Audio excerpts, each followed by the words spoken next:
নমস্কার, welcome to লক্ষ্মীর রান্নাঘর। আজ আমি তৈরি করে দেখাবো স্প্রিং রোলের শিট বা স্প্রিং রোলের যে রুটিটা হয় সেই রুটিটা কিভাবে আসানিসে তৈরি করা যায় সেটাই আমি আজকে তৈরি করে দেখাবো। তাহলে চলুন দেখে নিই আমি এই স্প্রিং রোলের শিটটা কিভাবে তৈরি করছি।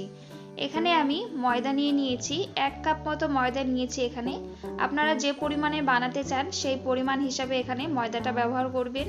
এবার এর মধ্যে সামান্য পরিমাণে একটু লবণ দিয়ে দিলাম আর দিয়ে দেব 1 টেবিল স্পুন তেল। তেলটা দিয়ে ভালো করে ময়দার সাথে আমি ময়াম দিয়ে নেব।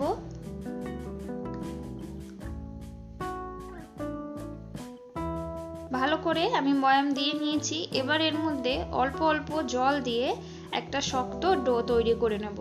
এখানে কিন্তু ডোটা বেশি নরম করলে শিটগুলো কিন্তু ভালো করে তৈরি হবে না। এখানে একদম একটু শক্ত করে তৈরি করতে হবে। যে রুটিটা আমরা খাই সেই রুটির থেকে সামান্য একটু শক্ত তো করলেই হবে।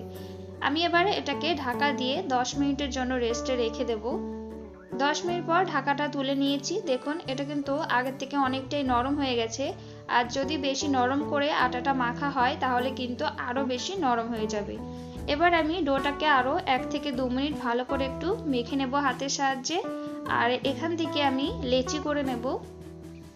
আমি লেচিগুলোর সাইজ ঠিক এরকম ভাবে তৈরি করছি, না একদম বড় আর না একদম ছোট।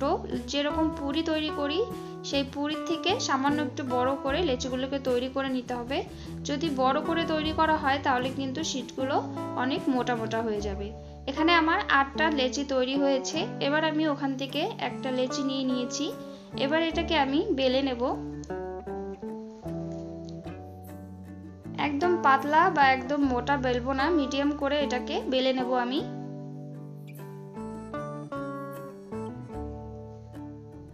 দেখুন ঠিক এইভাবে করে আমি আরো একটি বেলে দেখাচ্ছি। আপনারা যদি আমার চ্যানেলটিকে সাবস্ক্রাইব করে না থাকেন প্লিজ সাবস্ক্রাইব করে আমার পাশে থাকবেন। দেখুন এইভাবেই কিন্তু আমি সবগুলোকে বেলে নেব একইভাবে। আমি সবগুলোকে একইভাবে বেলে নিয়েছি, এই দেখুন।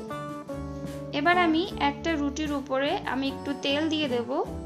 তেলটাকে ভালো করে রুটির উপরে ভালো করে মাখিয়ে নিতে হবে সব জায়গায়।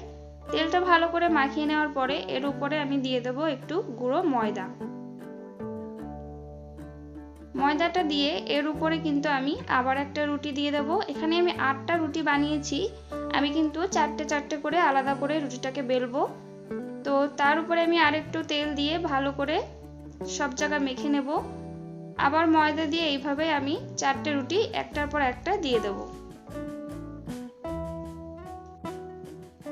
4টে রুটিকেই আমি একইভাবে দিয়ে দিয়েছি, উপর দিয়ে সামান্য একটু ময়দা ছিটিয়ে। এবার আমি এটাকে বড় গোল রুটির আকারে বেলে নেব। যতটা বড় হয় ততটা বড় করেই এটাকে বেলার চেষ্টা করবেন।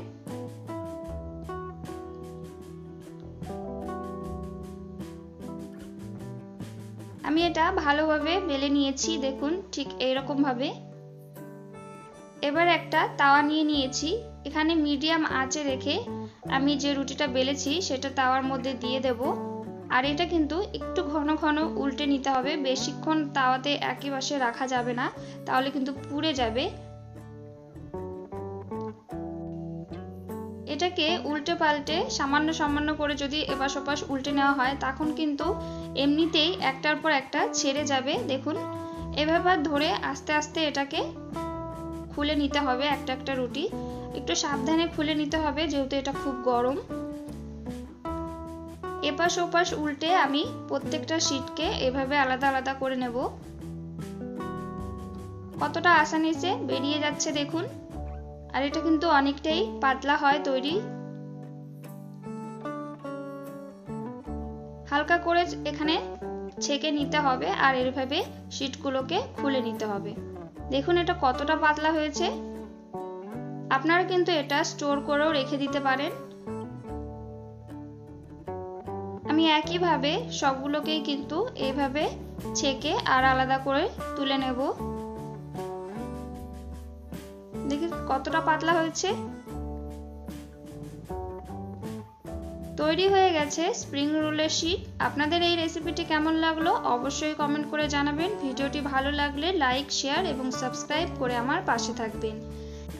এইভাবে স্প্রিং রোলের শীট যদি তৈরি করা হয় তাহলে কিন্তু একটুও ফেটে যাবে না আর একদম নরম তৈরি হবে। একবার হলেও বানিয়ে দেখবেন।